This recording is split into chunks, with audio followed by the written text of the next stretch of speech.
मोनसे दुखुनांथाव खौरां सासे बारग' NDFB दावहारु जोहोलावा पेरालाइसिस बेरामजों नाख्रेबजानानै दं।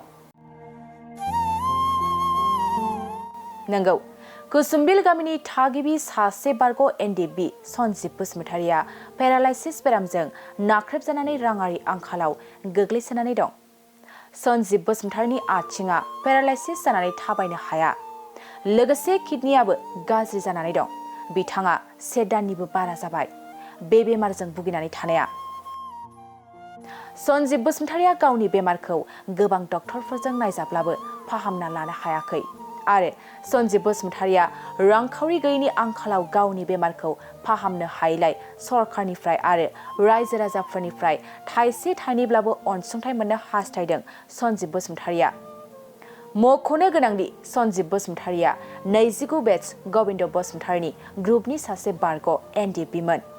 बेनिखायनो सन्जिब बसुमतारिखौ रायजो राजाफ्रा थाइसे थाइनैब्लाबो एकाउन्ट नाम्बार 334735754646 IFSC SBIN 00079996 बे होनाय एकाउन्ट नाम्बाराव हेफाजाब होनो हागोन। लोगोसे खौरां लानो थाखाय नैबे मबाइल नाम्बार 6900898968। आंनिया सन्जिब बसुमतारि, गामिया कुसुम्बिल। मा जादों? आथिङानो पेरालाइसिस बादि थाबायनो हाया, ओमफ्राय खिनायाबो देम होनदों। बेसे गोबावसै?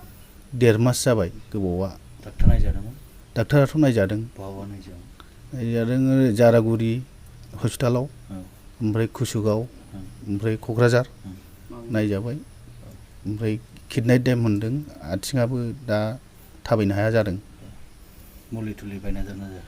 मुलियाथ' बायनानै जादोंमोन जानाया, होमबाबो जायाखै जाहैबाय। न'खराव सोर सोर दं नोंथाङा? न'खराव फिसाजो 2, हिनजाव, आं ल'नो। बेनि सिगाङाव मा मावोमोन? बेनि सिगाङावथ' आङो आफादावमोन, एक्स NDFB 29 बेचनिमोन। सोरनि ग्रुपजों दंमोन नोंथाङा? गबिन्द ग्रुपनिजों दंफायोमोन जाहैबाय। सरकारि अनसुंथाइ मोनदों ना मोनाखै? सरकारिया सिगां मोनबाय मोननाया। दा नै बेमार जानायनि सिगाङाव मा मावनानै जायोमोन नोंथाङा? बे हाल खेथि मावनानै जायोमोन। दा नोंथाङा बेमार जानानै न'खराव माबायदि उसुबिदा जादों? अनेक उसुबिदासै दा। बारि बागान फानजोबबाय हनै। बोरमा गोबां खरसा थांबाय। बिराद खरसा थांबाय। मा खावलायगोन दा नोंथाङा सरकारखौ, रायजो राजाखौ? रायजो राजाफ्रा अनोबा एसे आंनि बेमार नायजानो हरोबा मोजां जागौमोन।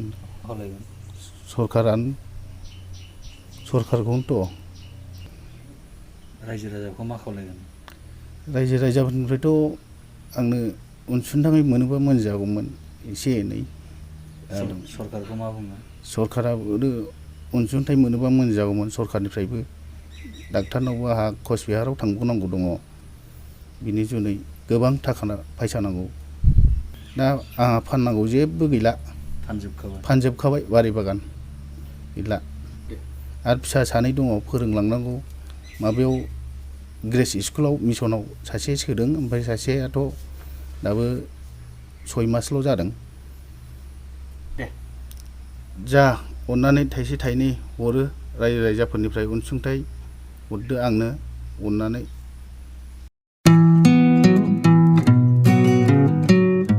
मोनसे फोसावथाय, नोंथांमोननि थाखाय मोनसे गोजोनथाव खौरां लानानै फैदों।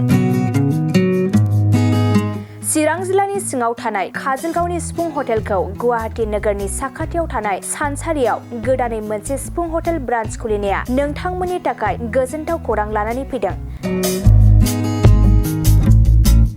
नोंथाङाबो जुदि गुवाहाटीयाव थायोब्ला एबा गुवाहाटी नोगोराव दावबायहैनाय समाव बर'नि दोरोङारि ओंख्रिखौ जानो लुबैयोब्ला गुवाहाटी नोगोरनि साखाथियाव थानाय सानसारियाव गोदानै बेखेवनाय सिफुं हटेलाव थांनानै जाहैनो हागोन। बे सिफुं हटेलाव नोंथाङा बाङाय बेसेनावनो बर'नि गोबां गुबुन गुबुन दोरोङारि जाग्रा ओंख्रिफोरखौ मोननो हागोन। अनला दाउ, सबाय दाउ, अमाजों नारजि, मैथा अमा, ना बाथोन, थारुन ना, थारुन अमा आरो गोबां बायदि बायदि बर'नि ओंख्रिखौ बे बर'नि सिफुं हटेलाव मोननाय जायो। सोरबाफोर जुदि बे सिफुं हटेलाव बर'नि संनाय खावनायखौ जानो थाखाय सिगांग्रो अर्डार हरनोब्ला नैबे 9864747796 9954772037 जामबुं नम्बराव कल खालामनानै बुकिं खालामहरनो हागोन।